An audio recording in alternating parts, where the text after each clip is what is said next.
What's up, everybody? This is the Jedi. Happy New Year, everybody. Happy New Year. Happy New Year for all of us that made it. It's 2015. And I also want to say welcome back. Welcome back to everybody that, is still checking out for the Jedi. I have been on a self imposed hiatus, I guess, to some degree, for the last few days. And just needed time to sort of collect myself and collect my thoughts and get some things in order and sort of prepare my soul for this next chapter, this next 365 days that we mark in time here on earth. I also want to say I'm behind on comments, I'm sure. So if you did not get a response to a comment that you may have put on, some video or something, forgive me for that in advance. I will be going back through and trying to answer some of those. I'm probably not going to get to all of them because there's a lot. Excuse me, because there's a lot of them. But I will make some effort. But I tell you in advance, I'm probably not going to get to all of them, and so we'll just start anew. All right.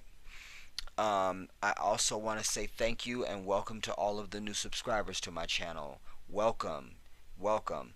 And if you are someone who does not have a face pick up as your channel icon, you need to get that uploaded. We are trying to do something different and fresh here on my channel where we actually want to communicate with each other. So no more talking to sentences and little butterflies and skulls and dragons and all that other stuff. Put a picture of yourself up. I myself will not communicate back with you if you don't have a picture of yourself up. If somebody else, if other people on the channel want to do that, they're welcome to do that. But I myself won't do that. Because as I say, I'm trying to cultivate something different here on my channel, and I think it's important that we be connected. There is one way you can get around that. If you have videos on your own channel that you do where you're on camera, you can let me know that. At least if I go and I can see you, then I'd have a visual in my mind when I'm communicating with you. Alright?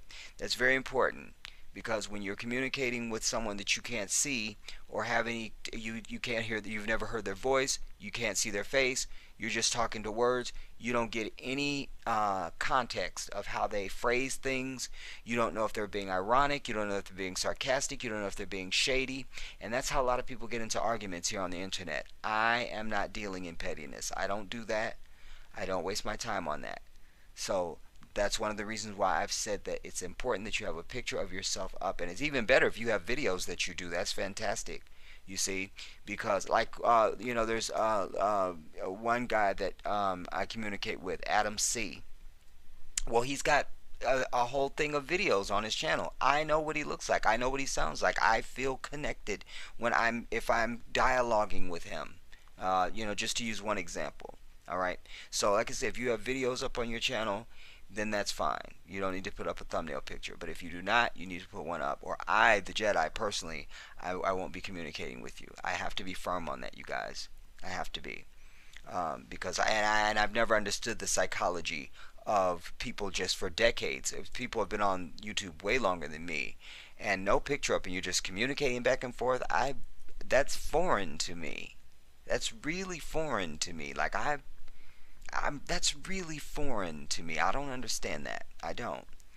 Alright? So let's get that taken care of. It's a simple matter, you all. Also, I want to say that I gave you kind of a little fancy opener. I was, kind of inspired to do that. As you guys know, whatever is in my heart is what comes out. I don't edit myself. I have no filters. And just whatever I feel and think, therefore I express. And so I just thought, oh, let me add this to this because this is my first year. This is my first damn video that I'm going to be releasing in the new year. So I thought it should have something a little special about it. All right. Also, I want to say to my haves and have-nots fans that are out there, we're in the countdown now. It'll be January 6th, and that's when we get our first tired episode of the haves and have-nots. I'm calling it tired at the beginning because y'all know how I get about Tyler, and what they've been giving us. But for those of you that I know are waiting on those reviews from me, I've got something really special for you this season. I promise you. I promise you. And also, I want to say, you guys, too, I'm going to be trying to do more of the live broadcasting this year. I'm going to be trying to, get with that a little bit more. I'll have set days where I'll let you know that I'll be live, and then, we can communicate and so forth in that regard. And also, anyone that wants to Skype, I don't do anything else but Skype. All right, I don't do Messenger. I don't do anybody else you're gonna name for me. It's Skype only. I feel like if it's good enough for Oprah, it's good enough for the Jedi. All right, and that's the one that seems to be most user friendly. It's easy. There's not a lot of stuff going on. I don't do Yahoo. I don't do Uvu. I don't do, you know. So, but I'm happy to Skype with you, and we can get some conferencing going on. That's also going to be important for my people that are out there that have committed to the organization that I'm trying to put together. I've had some pledges, and I'm going to be now calling on you people now, and to see if you're ready to put your actions where your words are. All right. Like I've said before, it's time to it's time to separate the weeds from the grass. And I don't want you to feel bad about that. If you're not ready, then you're just not ready. All right. I'm not the boss of you. I can't make you do anything. All right. But I need serious people that are dedicated, that understand my flavor, and that are down with what I'm putting forth. All right. With regard to getting this organization going, that will be good for all of us. All right. So I want to just get into the information now, you guys. Any other stuff that I needed to announce or share with you, I will do it at the end, or I will do it in other videos that will be forthcoming. But I want to get this one off to a start. Now, this is actually an article that was sitting in my computer for weeks, but I never could get to it because people kept dying. All right. And so, but I wanted to bring it because that when I first ever it came across my radar, I was immediately inspired because I knew there was some things that would be teachable moments.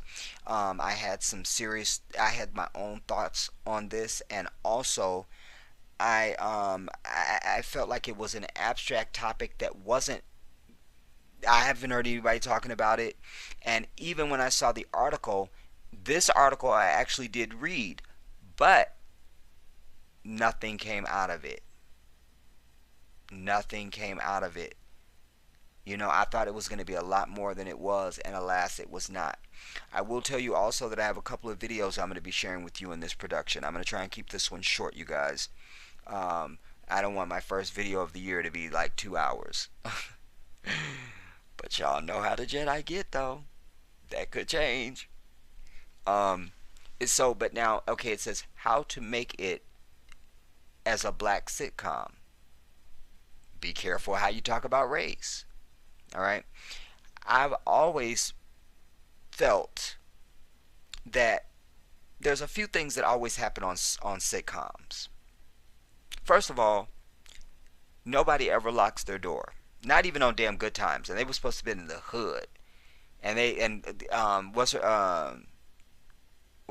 Willona would just come over, hey Florida, she's coming on in. Like, don't y'all live in the hood? And what kills me about that is their building actually looks like the building that we lived in the basement of when I was in Chicago. We lived on the south side of Chicago, and when I was a child, we lived in the basement of a housing project building, and that's what it looked like. Like, growing up, I used to think that was our building.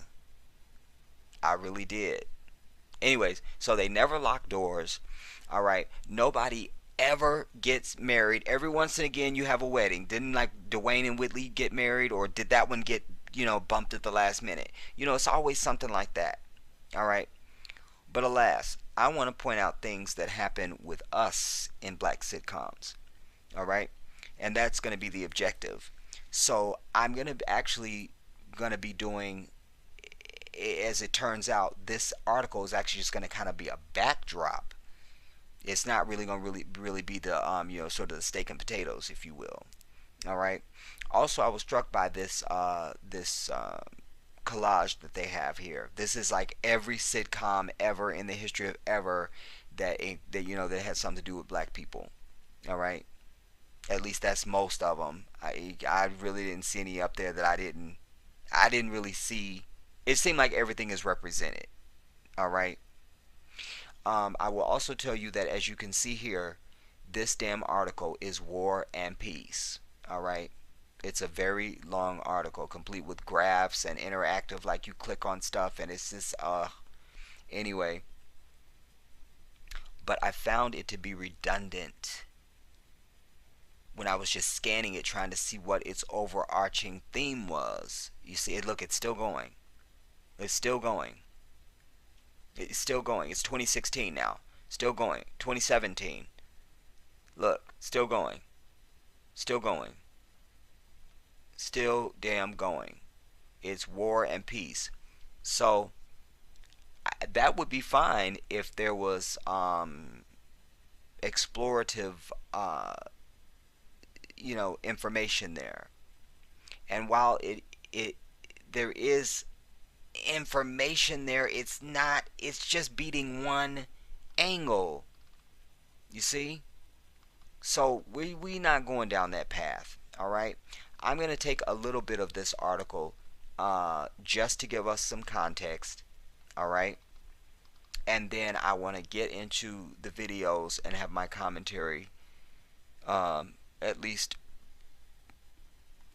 through the one of them. I'm going to be doing a screenshot so that I can point out some things. All right. So I just want to use just the first beginning of this sort of the first few paragraphs here, just to give us some context and set us up for the rest of the piece. All right. Now, again, the title of it is How to Make It as a Black Sitcom. Be careful how you talk about race. Now, it says, among those who consider such things, it's generally agreed that The Cosby Show holds a almost sacred status in television history. But there's at least one critique it's never been able to shake. The groundbreaking sitcom, which aired from 1984 to 1992, largely sidestepped any discussion of race.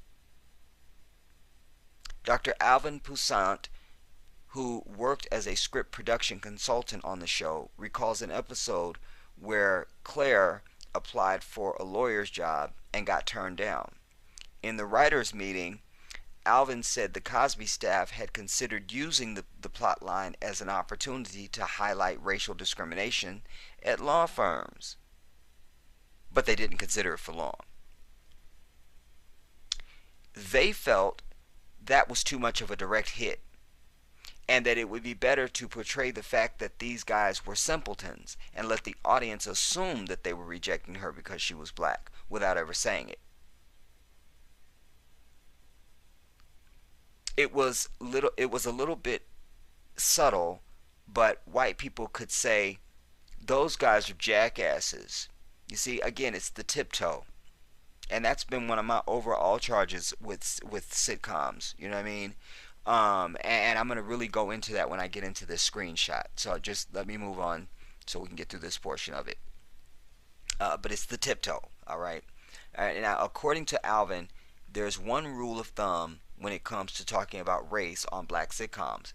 Best not to do it too much. A lot of people will turn off if you're trying to send them a message, he said. Blackish, the new ABC sitcom created by veteran TV writer Kenyon Barris, doesn't follow this line of reasoning. The show engages with race from the moment its title card appears. Blackish follows Andre Johnson, an advertising executive as he tries to establish a sense of cultural identity for his upper middle class African American family in suburban California. I take issue there. Let me stop because a they claim that this is one of the problems I have, and this is what the whole article is really basically about. They're in my mind they're giving um, more credence to this Blackish show as if it's some groundbreaking, like they're doing something good, and as if it's something that black people need to be proud of. And I'm telling you, black folks, this is not something to be proud of. This is not a sign of progress. It's none of that stuff. All right? It's none of that. If you want to just see it for its entertainment value only, then fine, go ahead and do that. All right? But let us not file this in the category of something groundbreaking and historic and an achievement for our culture and stuff like that, because it is not. And in fact, I'm going to be showing you in this video and illustrating to you that this is just another in a series of the same damn vomit. I always tell you, the devil never changes the record. Why do we keep getting up and dancing to it? It's the same damn record, and I'm going to show you that very clearly in this piece. All right? Very clearly. So down with these statements like this one. It just said Blackish, the new ABC sitcom created by blah blah blah, uh, it doesn't follow these lines of reasoning as if they're breaking through, they're going rogue, they're going against the grain, they're gonna take chances, they're pushing the envelope, they're gonna piss people off. And alas, they've not done any of that. They've not done any of that. Only thing they've done is gotten on my damn nerve with that oldest boy who is too damn white to be their son. I'm over that. I'm over it. I'm over it. All right. So again, we have to be careful of what we consume. All right. And the other thing also that I want to talk to you about in this piece is also the subliminal suggestion. I'm going to get into that. All right, because a lot of that goes on with these sitcoms. But to get back to the text here now, Blackish follows. Okay, we know that. All right, and then I also take issue with. They say that he had to move, like he's trying to establish a sense of cultural identity for his upper middle class. Excuse me. African American family. So you couldn't have established those things in the hood? You wait, quick, load up the U-Haul. We have to move to an all-white neighborhood and be successful, and then I can teach you guys cultural values. What does that mean? What does that mean? You see? What is that? All right. When Blackish premiered in late September, it received a dizzying amount of critical praise, tempered by a few pans or haters. Slate's Willa Somebody declared it's the fall's best new sitcom, and the Los Angeles Times critic Mary Somebody noted the show has been widely greeted as a game changer. Be careful when you hear the word game changer, black people, because the only thing that can change the game for us in this damn society, all right, is that all this damn white supremacy bullshit has got to be done away with, period, at the end. That means the whole country's got to be destroyed and rebuilt. So we don't get into game changers, all right? We're not involved in that, all right? And again, it's this high accolade for this show to get you all pumped and sized so they can bring in the black audience. They depend on you to come anyway because it's a black family, all right? But let's not be the easy hooker, you know? We should always watch it through a jaundiced eye, because anything that is not from us is not for us. I'm going to say that again. Anything that is not from us is not for us. And so, alas, this is on ABC Network. We don't own that. All right. And okay, fine, Lawrence Fishburne is one of the directors, but what does that mean? Because Lawrence has got a toe over the coon in my book. I've got issues with Lawrence. He's not dead to me, but I'm just not all embracing him and all that right now. You see? So just anyway, it's not from us, therefore it is not for us. And so like I say, you should just see it as a for its comedic value and its entertainment value and move on. All right? That's it. That's it. Because no show on television is going to deal with race. They won't do it. They give you what looks like they're dealing with race, but it's really not. And I'm going to show you how they've been doing that to you for decades. All right? Um, the fledgling show has gotten so much hype in part because it marks an overdue return of the black family sitcom to network television. But then you called it Blackish though. Why can't we just be Friends or any of the dumb, the simple stuff that they get? You know what I mean? It's always got to be some crazy title that, just, it's craziness. You know, that damn title had to be the concept of somebody white. I don't give a damn what Lawrence Fishburne or anybody else on that show is going to tell me. No black person came up with that title. I reject that. I reject that. I reject it.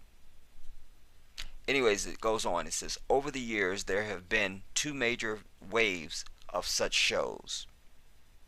First, in the 1970s, led by a welter of sitcoms from the writer-producer Norman Lear of Sanford and Son, Good Times, The Jeffersons, and again in the mid-80s and the early 90s following the success of the Cosby Show, The Fresh Prince of Bel-Air, Family Matters, A Different World.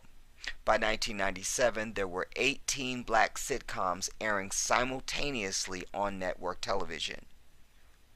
But as shows like Seinfeld and Friends grew in popularity, a dry period set in that has more or less lasted to the present day, aside from the occasional outlier like Damon Wayans' My Wife and Kids, which aired and appeared on ABC from 2001 to 2005.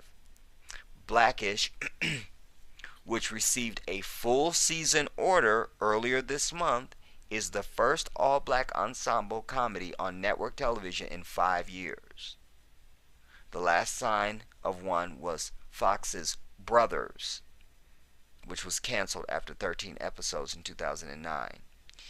That's very important to you guys. You see where it says here, it says which they gave Blackish a full season order. You see? That's saying something, that they know something that you don't know. Because networks don't do that, and they certainly don't do it for black shows. They don't. They don't. All right? That you might get, we've got 4 episodes, or we've got, 5 that we're supposed to do, and then we're going to see, we don't know, and it could be. No, they've given them a full season order. So, whatever, whatever. I will put the link to this article in the description box, you guys, so that if you want to go and read this whole thing, then you can do that. Like I say, it's an interesting article, but it's not. It doesn't work for what I'm doing. All right. Otherwise, that article plus my commentary would be at least 2.5 hours, at least. All right. And the fact that we don't need that in order to make the point that I'm trying to make. You see, if they were making the point that I want to make in this piece, then we could just read the article. All right, but they didn't go there, and that's why I'm going where I'm trying to take you with this. All right. I want to say to you also, before I show you this first clip, that you have to be careful about everything that you consume, everybody, I've told you before that nothing ends up on TV by accident. Nothing. Nothing. You see? And now, in addition to that, before anything is even planned for television, there's all sorts of meetings, and they've, and objectives, and they demographics, and all these kind of things. It's a deep well. I'm telling you. I'm telling you. You see, but what concerns me and what I want my people to understand is this: all kinds of subliminal stuff is being thrown at you in these sitcoms. You see, there's two times when the subconscious is the most vulnerable. And technically three, but I'll give you the first two and then I'll add the third one. One is when you are being distracted with comedy, when you're laughing at something. All right? Your subconscious is vulnerable. Because you're ha ha kiki, and that other stuff is going right in the back door to your damn subconscious. You see?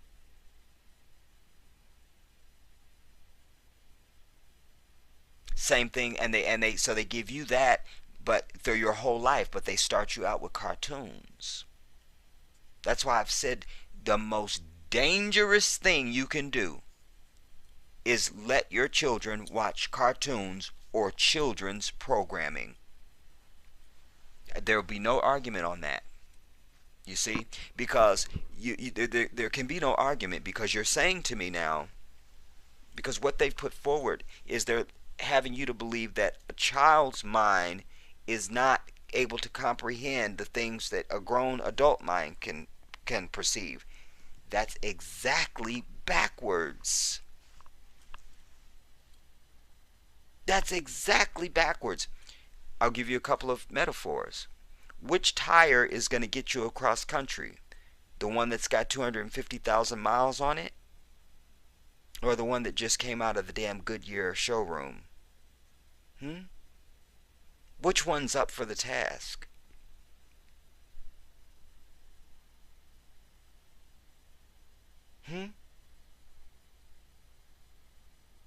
Which piece of gum is the sweetest? The one that's been chewed for the whole damn day? Or that one you just took out the pack?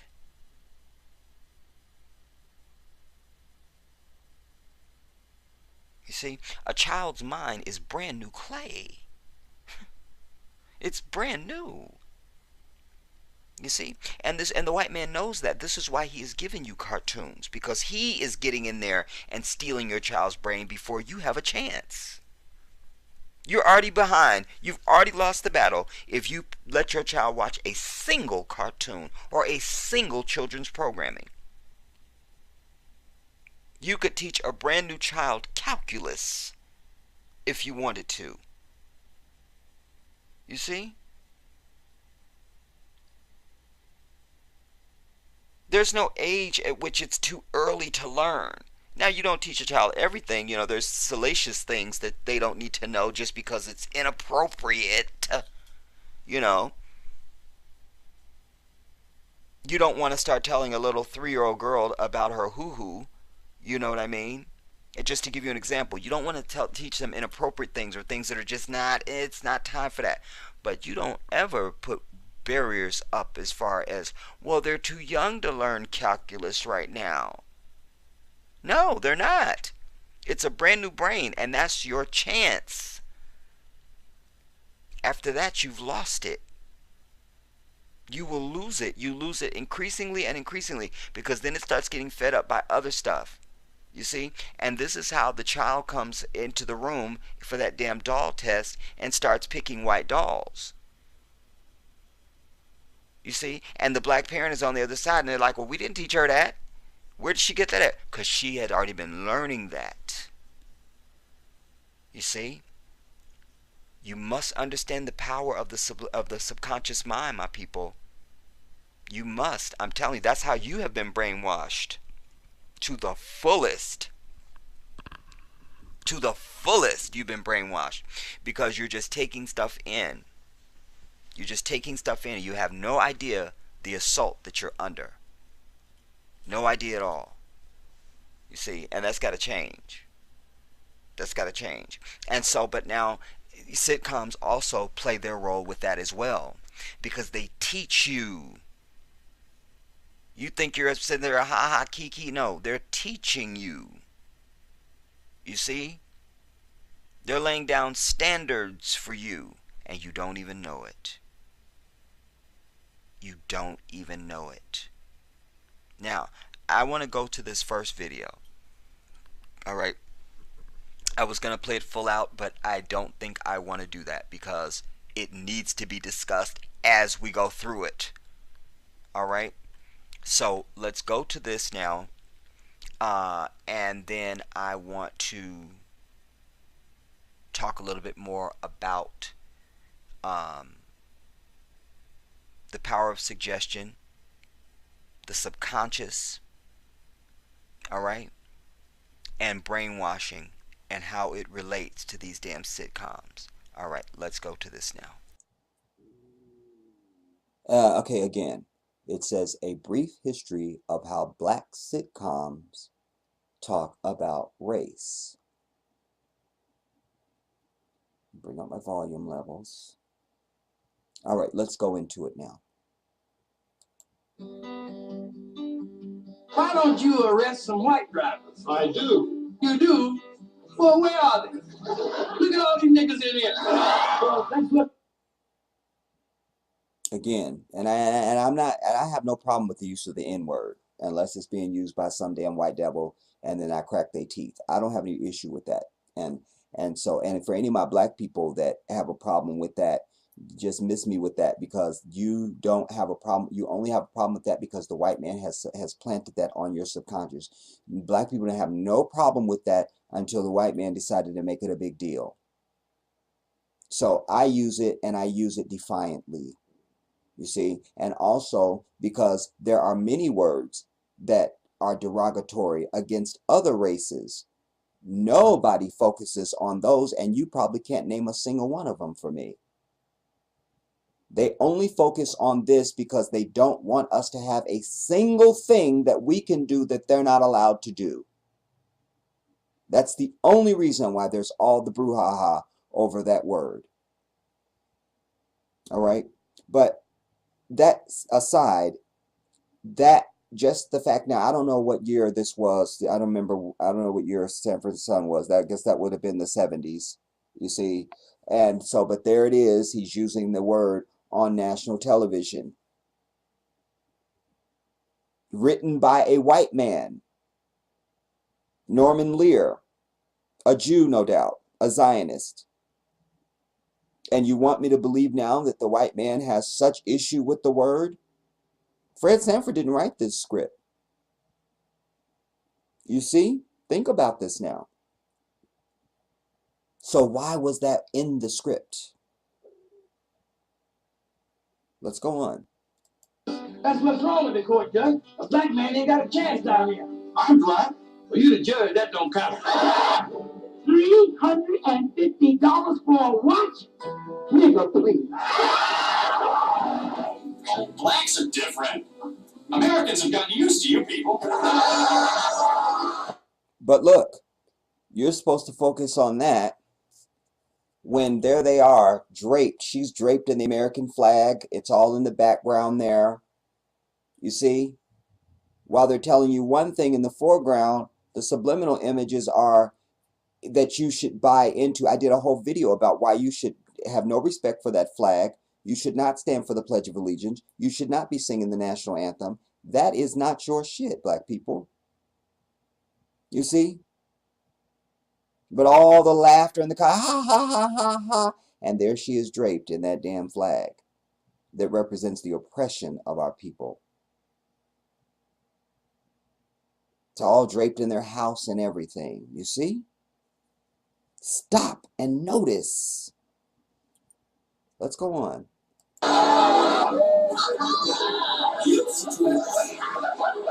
Sure.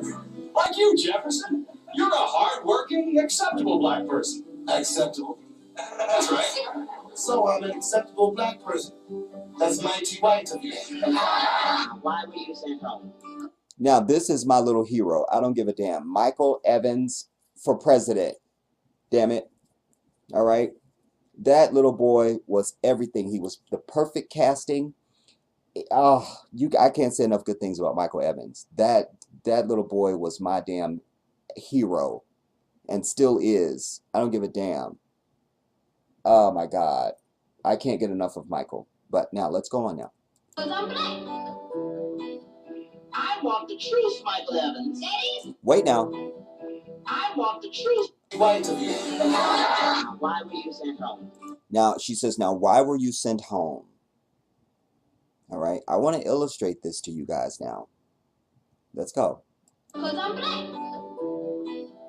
I want the truth, Michael Evans. That is the truth, Mama. I am black. Michael, I want to know. Now, the white Jesus hanging up in the background. Just here. This is the 1970s, and she's being, the character is acting as if him being sent home because he's black would be something unthinkable.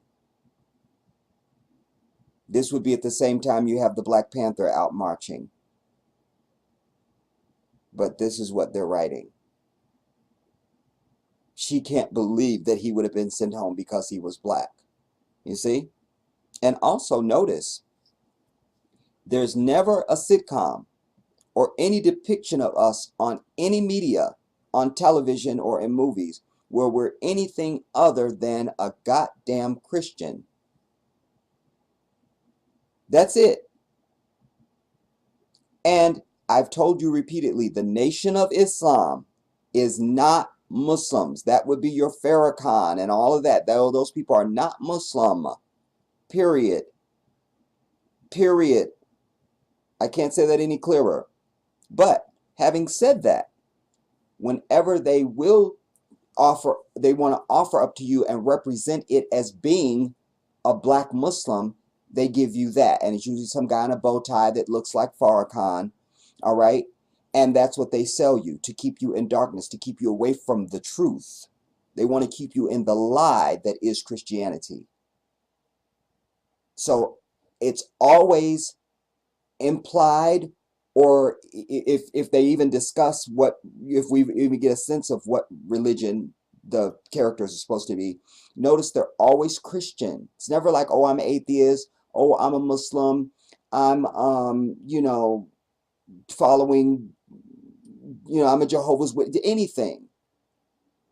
Which Jehovah's Witnesses are just damn Christians. One of them thousands of damn denominations of damn people that just are in that darkness. So I make no distinction. But I'm just saying, it's always they're Christian. You need to ask yourself why. Don't start bitching at me. This is not a discussion about religion. It's not. I'm not going to hear anything on that. What I'm telling you is that you need to ask yourself, why are we only depicted as that? You see? And here they are with this white Jesus on the wall. I always tell you, nothing ends up on TV by accident. And you can say, well, that's the set. That's their set that they filmed. Listen, nothing even gets into frame. When that director's looking through that lens, nothing is in frame unless it has been put there to be in frame. So that white Jesus hanging over her damn right shoulder is sending a message. You see? Further keeping you indoctrinated into that sickness. Let's run it back just a little bit and let's go on. Michael, I want to know why you were sent home, and I want to know now. I told you that George Washington was a white racist. What? Well, he was, Mama. He owned slaves. Excellent, Michael. Excellent. You see? But notice, it's this little boy that has to tell them all of this. JJ was the main character. People were waiting around to hear him say dynamite. White folks will walk around a minute with a damn J.J. Walker t-shirt on saying dynamite. They're not going to walk around with it saying this on it. Why couldn't James Evans, the father of the family, be delivering these lines? Because of what it said in the article and what I already know and what you should know. Because they want you to tiptoe around white folk. Tiptoe. Tiptoe. Now, we're glad this dialogue got into the script,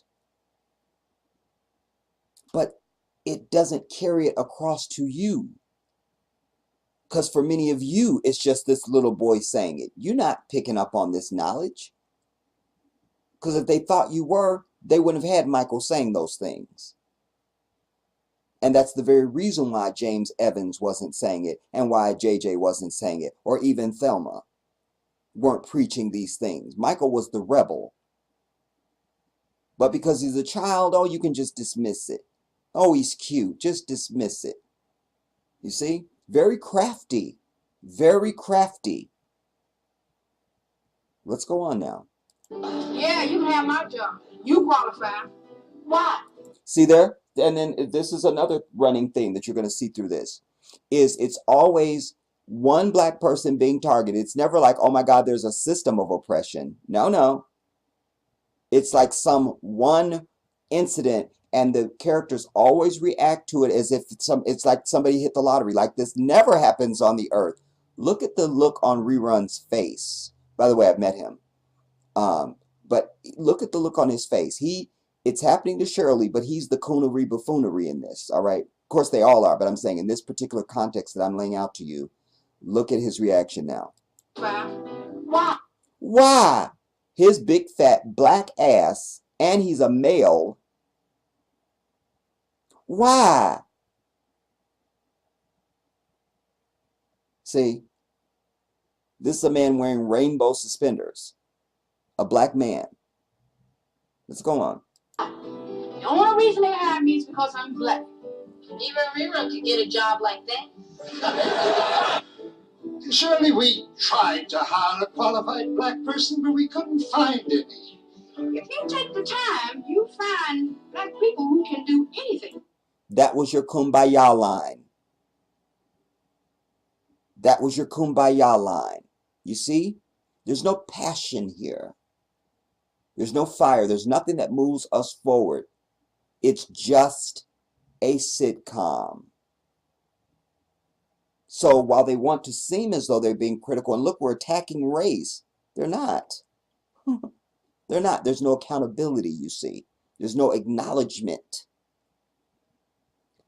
Again, in this scene, Willis is the victim, and then you see Arnold play what I'm going to just call for you the coonery buffoonery, just to make the distinctions as I go through these. He's got all of this is happening, and then Arnold is oblivious to it, just as Rerun was in the previous clip. Let's go on. What's the matter with you? And by the way, just the same way as the judge was in the very first clip with Fred Sanford. Well, I'm a judge and I'm black. See? Diminish your pain. Diminish your valid grievance and your valid argument. Let's diminish that. I cite for you 2014. Well, you've got a black president. Why are you still angry? Because your white ass ain't dead. That's why I'm angry. Period. Now, hear this now. Don't you know that lady fainted when she looked at us? No, she didn't. She fainted when she looked at you. She fainted because we're black. See? Just as Shirley. They only gave me that job because I was black. Why, Shirley? And now he's got to sit and explain to another black person as if it's some only happen. You see what I'm saying? This is consistency throughout. Let me go on now. Oh, she did? Well, it's nice to be noticed. Is he Caucasian or African American? Now her little ass grew up to say she can't even, she's not a damn African. And they're her little, is it Caucasian? That's all right. She was still a little honey right there, and I would have fought you. Wait, now let's go back now, because there's a lot of issues with this clip. The Caucasian or African American or Asian? She's asking what color is Santa Claus. Right out the gate, that's a problem. You see? Because instead of him explaining to her, what was her name on the show? Olivia or something, you guys? Instead of her saying, no, little Olivia, there is no Santa Claus. That whole thing is attached to a religion that is a lie. Just the same way as they lied and told you that Christ was God come as a man, or that he was the Son of God and he came to die for all man's sin. That was a lie, the same as Santa Claus is. Santa Claus is actually a pagan, satanic, a paganistic, satanic ritual. That's what he should be explaining to her, you see? But no, that takes a back seat, and you don't notice that. You're having a cutesy little moment, and then you're supposed to go about and talk about, well, what color is Santa? So you've already validated Santa, because you're only going to discuss whether or not Santa should be black or white, not that there should be no damn Santa. You see? This is how it comes in. And then now the rapist will respond. Santa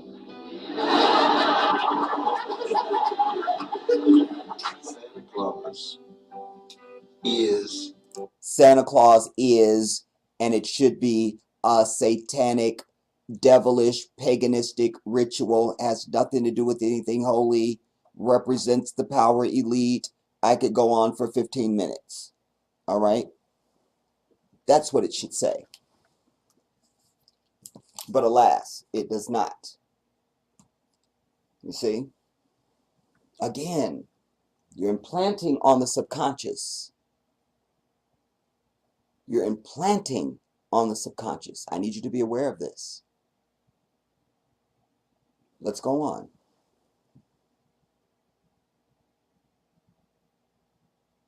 Wait, where's my thing? Whatever you are in that house. What color is he? See there? Whatever you are in that house. And then she goes on to say, well, what color is he at the North Pole? See? Again, validate, keep in place the big lie. You see? And then have you discuss thusly. At the North Pole. So you got a rapist and a future lesbian right there at the table. I love it. Now they move into the 1990s. Oh, okay, I get it now. Now, coonery buffoonery. Will is, again, same formula. Will is the one that's been, the victim of it once again. And then you have coonery buffoonery Carlton making excuses. The same form. I always tell you guys, this devil never changes the record. Why do you still keep up? Why do you still keep getting up and dancing to it? Why? Because see, then that becomes on you now. Why are you still dancing to that? Why are you still dancing to that record? Let's go on. We were stopped because we were driving too slow. We were breaking the slowness limit. Oh, okay. Well, you see, I never heard of that law before, but I did hear this other law. It's called the if you see a black guy driving anything but a burnt out Pinto, you better stop him because he stole it law. Wow, what's wrong? Again, in this one, you got black cast members all around her now. You've got Urkel standing there, okay? But this, again, this lottery moment, because it only happens to one person and it just comes out of nowhere, and it's certainly not entrenched in the society and in all of its laws and politics and justice system. No. It's only happening to Laura. And then coonery buffoonery is being played by Steve Urkel. He can't believe it's happening to her. He is somehow other. It's not happening to him. It's like as if she just got a zit. Something that he would not be able to access. You see? Watch it. Watch it. I'm going to show it to you now. Stop him because he stole his law. Laura, what's wrong? Laura, what's wrong? And then again, and then she's surprised that it's happening to her. Oh, I can't believe it. It's the same damn formula. Hear this now. If you want Black history, go back to Africa. What? What? And then he's got to look at it. He's so incredulous. He can't believe it. Not, my sister, you know we live in a damn racist society and this shit goes on. You shouldn't even be surprised by this, and let's go take down these fools that did it. No, no. What? And he's got to look at it. See? What's going on?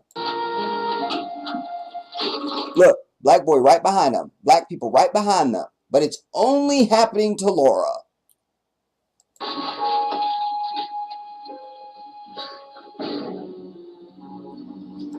That's supposed to have been a powerful episode on race. Ooh, powerful. Bring out the scholars to discern this deep intellectual finding that we've just witnessed. You see? And it's not. It's not. It's so you can walk your weak-minded self away thinking that you just saw something profound, that they were dealing with race on television. No. There was no accountability. Where was them confronting the person that wrote it?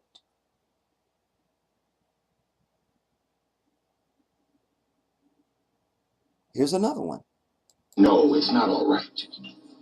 And do you know why it's not all right, Evans? Because I think that you rousted my son. No way. He fit the description of a carjacker we've been looking for. That will not cut it. Because I am familiar with all the outstanding... All the passion and all of it. But don't have any accountability and don't offer any solutions, and certainly don't acknowledge that this is a systemic problem throughout the white society. So that's where these things become meaningless, everybody. They are meaningless. Meaningless. Do you understand? Meaningless. Let's go on. carjacking bulletins, and not one suspect even remotely resembles my son. Come on, give me a break. It's dark. It's a black guy. So it's just the one guy. He's the one racist. It's that one police officer. Just him. He did something bad. No critical discussion. No plot lines of the entrenched systematic structure of oppression and white supremacy racism in this society. No, none of that. You see? But you see it as, oh, we have a black sitcom. There's black faces on TV. This represents progress, and no, it does not. That doesn't move you any further along than the day the boats landed at these shores. You have to know that. Now, here's another one now. So what are you saying? Blacks are superior? Come on, forget about it. Only in football, basketball, and track, and I'll leave that. Only in football, basketball, and track. And I'll leave that something he's referring to, you know, the endowment of the black man and so forth. All right? Not, no, it's our people that gave civilization the use of language and paper and technology and astrology and you know, architecture, and we sailed the water waves thousands and thousands and thousands of years before Columbus ever discovered this bitch, and we were here, and no.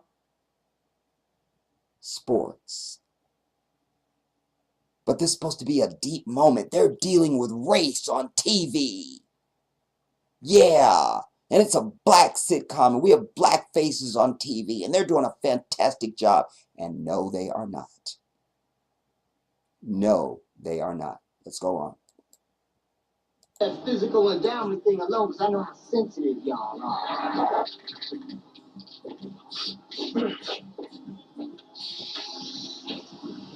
Hey man, what are you, stupid?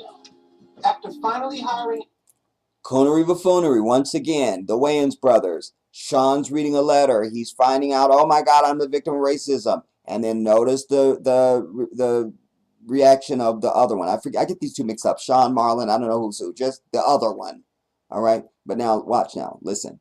an African American employee, Sean Williams, Campbell Limited has met its minimum requirement of minority workers to qualify for government contracts. And he's surprised. Oh, like, could you believe this? And then there's the other one. Come on. You see, it's the same formula from Fred Sanford to them. The same thing. Let's see this sequence again. Contract. Look, the whole reaction. Oh my God, I can't believe it. I wouldn't have thought this in a million years. Wow, I can't understand it. And they're all perplexed. You see? The characters are always all perplexed. Like, I can't understand this. Again, no solutions, no accountability. You see? Contract. I'm just a token. And here we go. They did the same thing on That's So Raven. She had a vision that the person said they don't hire black people. And her and Chelsea are going to go in there and we're going to show them. You see? No accountability. No acknowledgement. All right? Why are you over here playing hide and seek? I need your help at the register. I can't right now. Why not? I don't want to tell you. Yes, tell me. All right. I have to follow black people around and make sure they don't steal. This is going to put a crimp in our friendship. See? A weak line. This going to put a crimp in our friendship. See? It's the same formula, everybody. Like I always tell you, I can show you better than I can tell you. And then there's some of you can't even tell you. You have to show you. You see? That. I've been in this business a long time. I found that most people who shoplift tend to be, well, minorities. Now here are the 2000s. You just need to have your parents sign your permission slip and sell 30 boxes of cookies to cover the cost of the trip. Chris, if your people can't afford to pay cash, I'll see if we'll accept food. I'll see if we'll accept food stamps. Now he should have punched her in her face.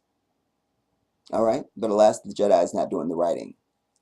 And I would cite for you also that this show, when it came out, it was Everybody Loves Raymond.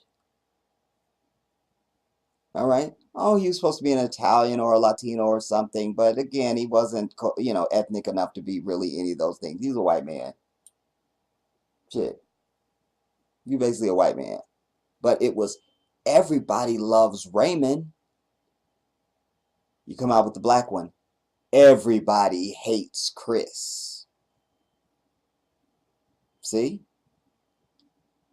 These are not mistakes, everybody. I always tell you, you can't see these as separate and apart and disjointed and separate and detached from the other things. No, everything is one. Everything is one, and the white man knows it. He knows it. Let's go on. People can't afford to pay cash, I'll see if we'll accept food stamps. I may have only been 13, but I already knew how racial profiling worked. We're working on this Folgers copy, and we wanted to know how you... And here we are now, to Blackish. All right? Now, this has some echoes of reality, obviously, just because white people still do this shit. They still do it. They still do it. But notice how Anthony handles himself, you see? Let's go on. You think a black guy would say, good morning?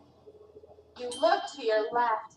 You'll see the mythical and majestic black families out of their natural habitat and yet still thriving. Go ahead and wave. They'll wave right back. They'll wave right back. Fat bitch, fuck her. All right? But it was funny, alas. It was funny. It was funny. All right? Let me switch my audio back now.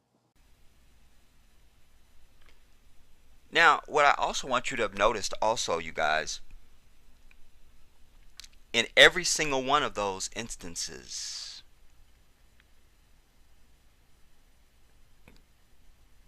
in every single one of them, it was always white people that were bringing up race.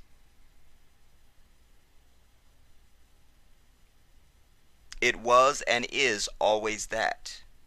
They are the ones that bring up or cause some bullshit as it relates to race. And that speaks to the overall state of relations in this country because of the original crime.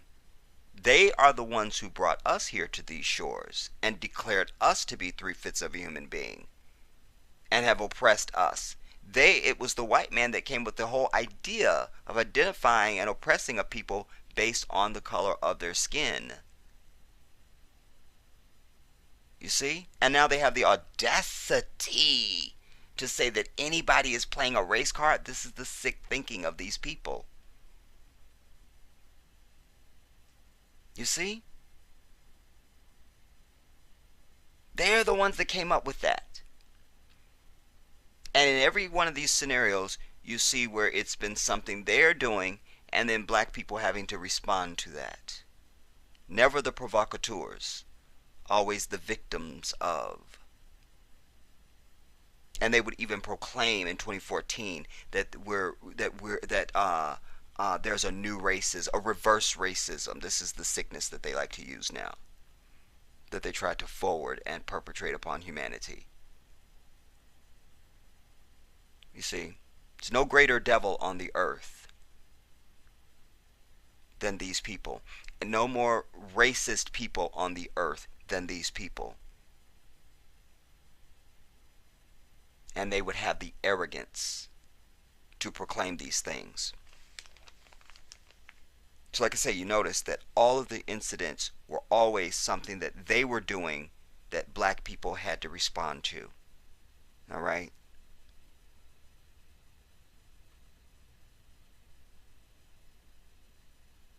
That's the way it's always been. And then you saw how everybody reacted. It's the same damn formula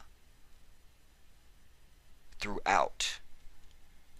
It's the same formula. Nothing changed.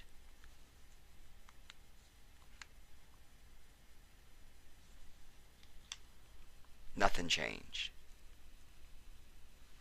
So don't be so quick when you see a damn black sitcom and think, oh my God, there's been change. You see? Now, I'm going to show you something now that is the best production ever put on television associated with black folks. Period. And I will fight you. Best thing ever put on TV as it relates to its comedic value, its entertainment value, but also the way that it spoke to race. You see? And I must tell you, this was destination television. Like, we used to have people, like one of my sisters, her house was the biggest, so everybody would be over there, and just, you know, and it was destination television. We fixed food, and you have a bunch of people over, and we made sure that you had the TV hooked up through the damn speakers, so when that theme hit, god damn it, it was on, and we would move furniture so we could get up and dance in the middle of the goddamn living room. Let's roll that clip right now.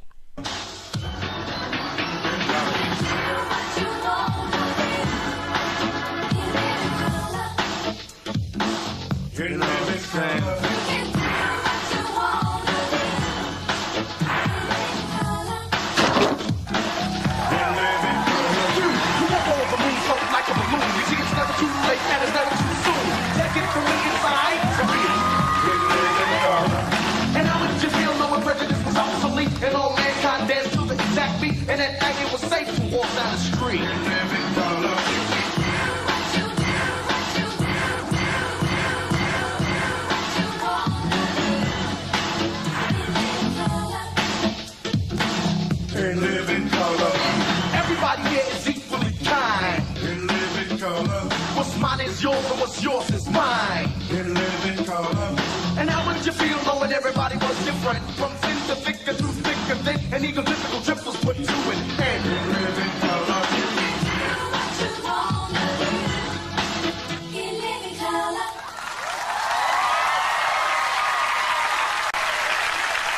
In living color. Ladies and gentlemen, Keenan Ivory Wayans. Yo, I'm telling you, that was our joint. I'm telling you, like, that was it. There was nothing else better that's gonna be put on TV as far as all around entertainment value in one clip. In Living Color was everything, y'all. Everything. It was everything. I'm telling you, like I said, we used to fix food, have people over. You didn't take no phone calls. You didn't do nothing. Like, it was In Living Color. People knew don't even call. If you called somebody's house at that time and you forgot, if you were so just insane that you didn't remember it was In Living Color was on, you'd be like, wait, what night is it? Oh, they watching In Living Color. You knew. You knew. Don't call. Don't call. Don't call. Don't call. Don't even call. That was the business. That was the business. I'm telling you, that show was everything for me. And I will tell you that when I was just when I knew that I wanted to add that, because when I realized that that's not even represented in the damn collage. They got everybody and their mama in this damn collage. Anybody you gonna name for me? Look at that damn picture. And no In Living Color. Okay, you got the Wayans brothers down here, but that's not In Living Color. That is not In Living Color. Alright, that represents, excuse me, that represents when they had their show. And see, it's not there because the white man didn't own it. That's why.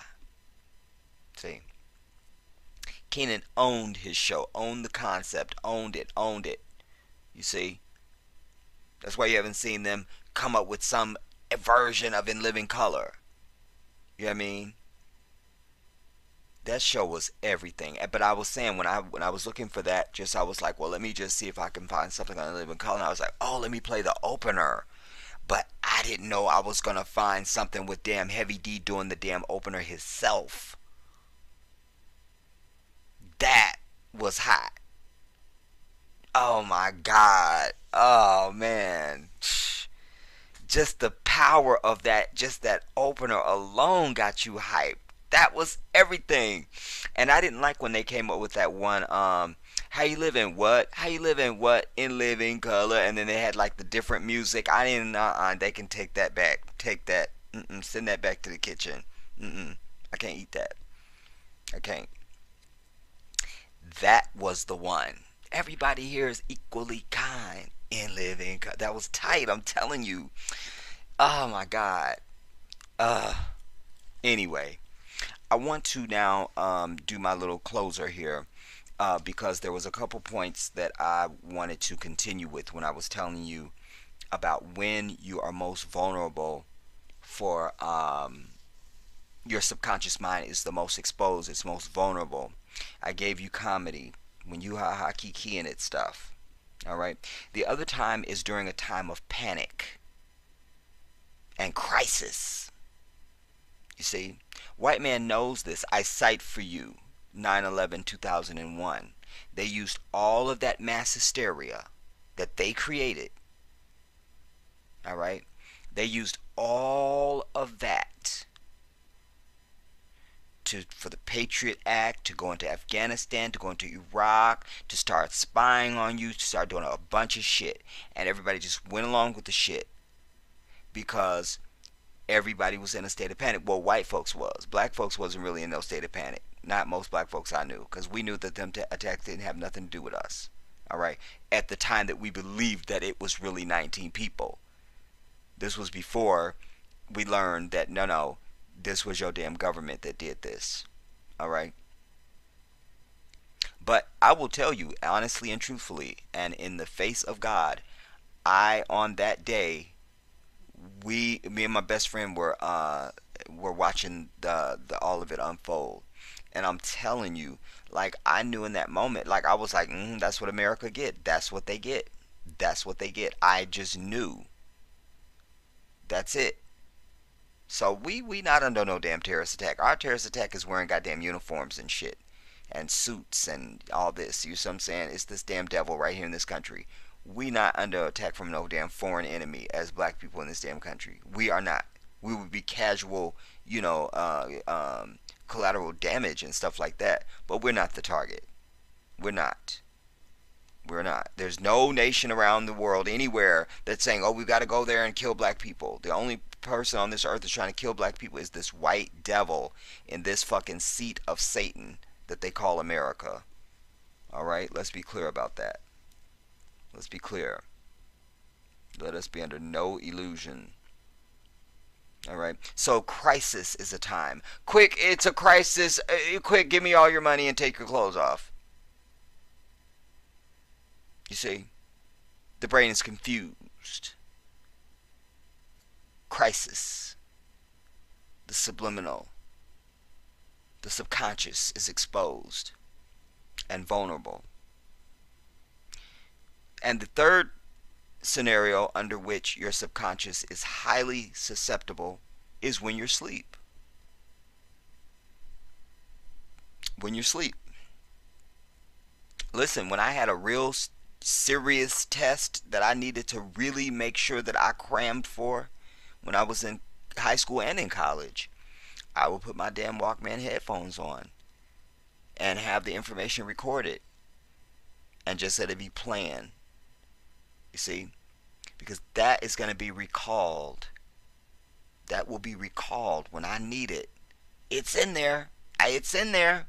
Nothing goes in the brain and just goes nowhere. It's in there. It's in there. You see? And now you just need to call on it and bring it back.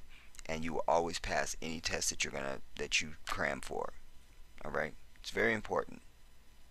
It's very important. But so this is the danger of these sitcoms, everybody. You know, it's bigger than their damn little cheap headline. You know, how do you what was the title again? How to make a black sitcom. Be careful how you talk about race. No. We need our own damn studios. We need our own damn shit. And we create our own damn sitcoms if we simply must have them. You see? You can't tell a black story in a sitcom. You can't. You shouldn't. Because our story is too serious. And it's not up for disrespect or discount. You see? When you do stuff like that, you put our experience on the discount rack. And I'm not having that. I'm not having it. You see? And we must remain vigilant, because you will never see, and they give you words like, oh, it's just satire. Oh, it's satire. No. We must guard against these things. You must guard your subconscious, and you've got to be more astute and more alert and more sharp, and force yourself into that way of being. You see? This is how you grow yourself intellectually. And you also prevent yourself from being a victim, you see, of this manipulation and so forth that goes on. You've got to do your work too. You've got to do your work. You've got to do the work. You have to do the work. You have to do the work. There was other stuff I'm sure I could say, you all, but like I say, I am determined and damned and determined, as my grandmother used to say. I'm damned and determined that this video is not going to be outrageously long. It's already longer than I anticipated, so the Jedi is going to put brakes on it right here. Alright? Hopefully I was able to get my point across. And I hope that I was able to do that. Yeah. Alright, everybody. Once again, I bid everybody a happy and prosperous New Year. But with a emphasis on spiritual growth and development and intellectual growth and development. Very important. Be willing to not listen. There's nothing wrong with standing in your conviction, but there's everything wrong with being convicted on something that is just wrong. You know, you don't stand. Then you're standing in nothing but quicksand, because you're not standing on a solid foundation. You see, when you stand on truth, truth is solid. And it's not truth because you say it's truth. I always tell you this. Truth is not truth because you say it's truth. I want to be clear about this. Truth is not truth because you say it's truth. Truth is truth because it is the truth. And that means whether you like it or not. You see? Because truth don't need you.